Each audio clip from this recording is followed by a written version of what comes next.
നമസ്കാരം. ന്യൂസ് കേരള പ്രധാന വാർത്തകളുമായി CK നാസർ കാഞ്ഞങ്ങാട്. കേരളത്തിലെ മുഖ്യമന്ത്രി രാഹുൽ ഗാന്ധിയെ മാത്രം ആക്രമിക്കുമെന്ന് AICC general secretary Priyanka Gandhi പറഞ്ഞു.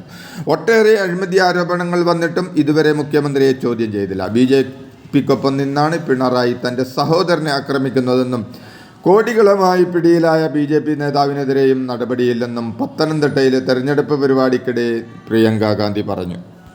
കോൺഗ്രസ് അധികാരത്തിൽ വന്നാൽ പൗരത്വ ഭേദഗതി നിയമം റദ്ദാക്കുമെന്ന് പ്രിയങ്ക ഗാന്ധി പറഞ്ഞു. ചാലക്കുടി, പത്തനംതിട്ട, തിരുവനന്തപുരം എന്നീ മണ്ഡലങ്ങളിൽ തെരഞ്ഞെടുപ്പ് പൊതുയോഗങ്ങളിൽ സംസാരിക്കുകയായിരുന്നു പ്രിയങ്ക ഗാന്ധി.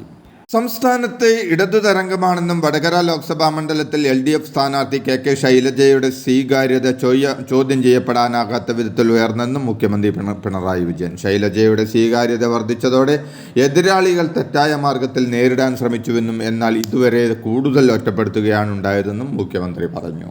നിലവാരമില്ലാത്ത കോൺഗ്രസ് നേതാക്കൾ എഴുതി തരുന്നത് വായിക്കുന്നതിന് മുമ്പ് രാഹുൽ ഗാന്ധി ആലോചിക്കണമായിരുന്നുവെന്ന് CPM നേതാവ് P. ജയരാജൻ. അടിയന്തരാവസ്ഥ കാലത്ത് പോലീസ് ലോക്കപ്പിലിട്ട് തല്ലിച്ചതിച്ചപ്പോൾ അച്ചഞ്ചലനായി നിന്ന പിണറായിയാണ് ജയിൽ കാട്ടി പേടിപ്പിക്കുന്നത്. സംഘപരിവാർ മനസ്സാണ് രാഹുൽ ഗാന്ധിയിൽ പ്രകടമാകുന്നതെന്നും ജയരാജൻ പറഞ്ഞു.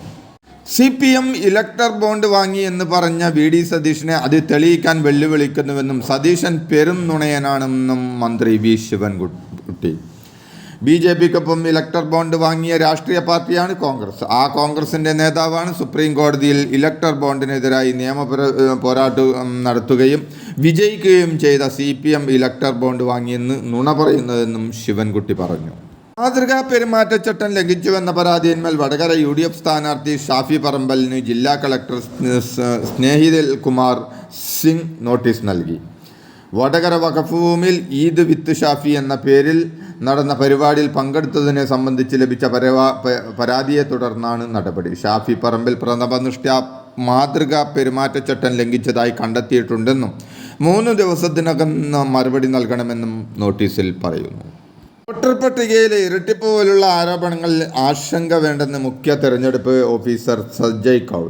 തെരഞ്ഞെടുപ്പിൽ ആൾമാറാട്ടം തടയുന്നതിനും സുതാര്യത ഉറപ്പുവരുത്താനും പോളിംഗ് ഓഫീസർമാർക്കായി ASD മോണിറ്റർ CEO കേരള എന്ന ആപ്പ് NIC കേരളയുടെ സഹായത്തോടെ സംസ്ഥാനത്തിന് മാത്രമായി വികസിപ്പിച്ചിട്ടുണ്ടെന്നും ഈ ആപ്പ് വഴി ഒരു വോട്ടർ ഒന്നിലധികം വോട്ട് ചെയ്യുന്നുണ്ടോ എന്ന് നിരീക്ഷിക്കാൻ കഴിയുമെന്നും സഞ്ജയ് കൗൾ പറഞ്ഞു. പ്രതികൾക്ക് ജാമ്യം നൽകിയതിനെതിരെ മാധ്യമപ്രവർത്തക സൗമ്യ വിശ്വനാഥിൻ്റെ അമ്മ സുപ്രീം കോടതിയെ സമീപിച്ചു. 4 പ്രതികൾ നൽകിയ അപ്പീൽ പരിഗണിച്ചാണ് ഡൽഹി ഹൈക്കോടതി ശിക്ഷാവിധി സ്റ്റേ ചെയ്തത്. വിചാരണ കോടതി പ്രതികൾക്ക് ജീവപര്യന്തം ശിക്ഷ വിധിച്ചിരുന്നു. സൗമ്യയുടെ അമ്മ നൽകിയ അപ്പീൽ തിങ്കളാഴ്ച സുപ്രീം കോടതി പരിഗണിക്കും. BJP സർക്കാരിനെയും പ്രധാനമന്ത്രിയെയും വിമർശിക്കുന്നതിന് പകരം രാജ്യം പ്രതീക്ഷയോടെ ഉറ്റുനോക്കുന്ന രാഹുൽ ഗാന്ധി എന്ന നേതാവിനെ നിരന്തരമായി അവഹേളിച്ചുകൊണ്ടിരിക്കുകയാണ് കേരള മുഖ്യമന്ത്രിയെന്ന് ആലത്തൂരിലെ UDF സ്ഥാനാർത്ഥി രമ്യ ഹരിദാസ്. രാജ്യം രക്ഷപ്പെടണം എന്ന ലക്ഷ്യത്തോടെ ജനാധിപത്യവും മതേതരത്വവും നിലനിൽക്കാൻ രാജ്യം മുഴുവൻ യാത്ര നടത്തി ജനങ്ങളിലേക്ക് ഇറങ്ങിയ നേതാവിനെയാണ് അവഹേളിച്ച് സംസാരിക്കുന്നത് എന്നും രമ്യ കുറ്റപ്പെടുത്തി. കോൺഗ്രസ് നേതാവും വയനാട് DCC ജനറൽ സെക്രട്ടറിയുമായ PM സുധാകരൻ BJPയിൽ ചേർന്നു. 5 വർഷക്കാലം ജനങ്ങളെ വഞ്ചിച്ച രാഹുലിന് ഇനിയും അവസരം കൊടുത്താൽ വയനാട് നശിച്ചു പോകുമെന്ന് പറഞ്ഞ PM സുധാകരൻ അമേഠിയിൽ മത്സരിക്കില്ലെന്ന് വയനാട്ടുകാർക്ക് ഉറപ്പ് നൽകാൻ രാഹുൽ തയ്യാറാണോ എന്നും ചോദിച്ചു. DCC ജനറൽ സെക്രട്ടറിയായ തനിക്ക് പോലും അപ്രാപ്യനായ ജനപ്രതിനിധിയാണ് രാഹുൽ ഗാന്ധി എന്നുള്ള വിമർശനം ഉന്നയിച്ചുകൊണ്ടാണ് സുധാകരൻ്റെ കൂടുമാറ്റം. മുഖ്യമന്ത്രിയുടെ പൊളിറ്റിക്കൽ സെക്രട്ടറി P. ശശിക്കും അഗ്നിശമന സേനാ മേധാവി K. പത്മകുമാറിനും എതിരെ കേസ്. ക്രൈം പത്രാധിപർ നന്ദകുമാറിൻ്റെ പരാതിയിൽ മോഷണ കുറ്റം ഉൾപ്പെടെ ചുമത്തിയാണ് ഇരുവർക്കുമെതിരെ കേസെടുത്തിരിക്കുന്നത്. മെയ് 31 ഹാജരാകാൻ പ്രതികൾക്ക് കോടതി സമൻസ് അയച്ചു. സംസ്ഥാനത്ത് കടുത്ത ചൂട് തുടരുന്നു. 10 ജില്ലകളിൽ കാലാവസ്ഥാ വകുപ്പ് യെല്ലോ അലർട്ട് പ്രഖ്യാപിച്ചു. 24-ാം തീയതി വരെ ഉയർന്ന താപനില ഉണ്ടാകും. എന്നാൽ ചിലയിടങ്ങളിൽ വേനൽ മഴ തുടരും. ഉച്ചയ്ക്ക് ശേഷം മലയോര മേഖലകളിൽ ഇടിമിന്നലോടുകൂടിയ വേനൽ മഴയ്ക്ക് സാധ്യത. ശക്തമായ കാറ്റും മോശം കാലാവസ്ഥയും അനുഭവപ്പെടും. കർണാടക, ലക്ഷദ്വീപ് തീരങ്ങളിൽ മത്സ്യബന്ധനത്തിന് വിലക്ക്. കേരള തീരത്ത് മത്സ്യബന്ധനത്തിന് തടസ്സമില്ല എന്നും കേന്ദ്ര കാലാവസ്ഥാ വകുപ്പ് അറിയിച്ചു. ശസ്ത്രക്രിയക്കെതിരെ വയറ്റിൽ കത്രിക കുടുങ്ങിയ കെ അർഷീനയ്ക്ക് അടുത്ത മാസം 5ാമത്തെ ശസ്ത്രക്രിയ. തുടർ ചികിത്സയിൽ സർക്കാർ ഇടപെടണമെന്ന് അർഷീനയുടെ ആവശ്യം. വയറിനുള്ളിൽ വീണ്ടും വീണ്ടും കൊഴുപ്പ് അടിഞ്ഞുകൂടി ഇത് നീക്കം ചെയ്യാനാണ് ശസ്ത്രക്രിയ.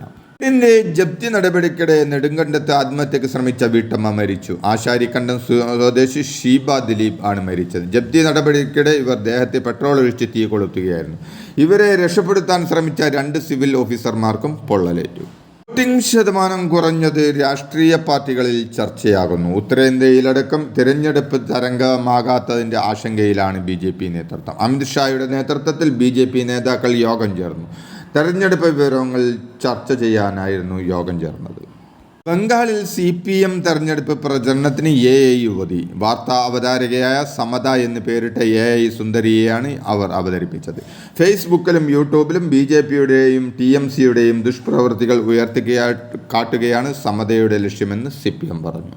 ദൂരദർശൻ ചാനലിന്റെ ലോഗോയുടെ നിറം മാറ്റിയ നടപടി ഞെട്ടിപ്പിക്കുന്നതും നിയമവിരുദ്ധവും അധാർമികവുമാണെന്ന ആ തീരുമാനം തിരുത്തണമെന്നും ബംഗാൾ മുഖ്യമന്ത്രി മമതാ ബാനർജി. തെരഞ്ഞെടുപ്പ് പെരുമാറ്റച്ചട്ടം നിലനിൽക്കെ ദൂരദർശൻ ലോഗോയുടെ നിറം കാവി ആക്കി മാറ്റിയത് തെരഞ്ഞെടുപ്പ് പെരുമാറ്റച്ചട്ട ലംഘനമാണ്. BJPക്ക് വേണ്ടി ദൂരദർശനെ മാറ്റിയിരിക്കുന്നുവെന്നും മമതാ ബാനർജി അഭിപ്രായപ്പെട്ടു. ഇതോടെ ഇന്നത്തെ പ്രധാന വാർത്തകൾ സമാപിച്ചു. നന്ദി, നമസ്കാരം.